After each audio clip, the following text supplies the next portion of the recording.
আকাবা উপসাগরের তীরে বসে দাউদ আলাইহিস সালাম জাবুর কিতাব তেলাওয়াত করতেন। উনার কণ্ঠের সুরের ঝংকার এত মধুর ছিল, সাগরের মাছগুলো প্রতি শনিবারে উনি আকাবা উপসাগরের পাশে যখন জাবুরের কিতাব তেলাওয়াত করতেন, সাগরের মাছগুলো সাগর রেখে দিয়ে ডাঙায় চলে আসতো।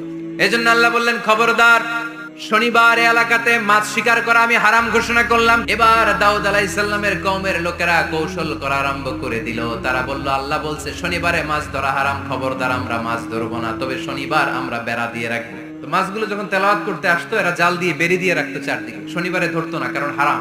বেরি দিয়ে রাখতো, রবিবারে যে ধরতো। আল্লাহ কি এটা বুঝাইছে? আল্লাহ বুঝাইছে শনিবারে যত মাছগুলো এসেছে এগুলো ধরা যাবে না, এগুলো যখন আবার সাগরের প্রবাহে ভেসে চলে যাবে, তোমরা আবার নৌকা নিয়ে মাছ শিকার করতে পারবে, ঠিক কিনা? ওরা কৌশল করে জাল দিয়ে রবিবারে যে ধরতো। আল্লাহ বললেন, আমার সাথে কৌশল করেছিস, তোদের উপর আমার লানত, তোরা অভিশপ্ত বানর হয়ে যা। মুহূর্তে পুরো জাতিটাকে বানরে রূপান্তরিত করে দিল কে?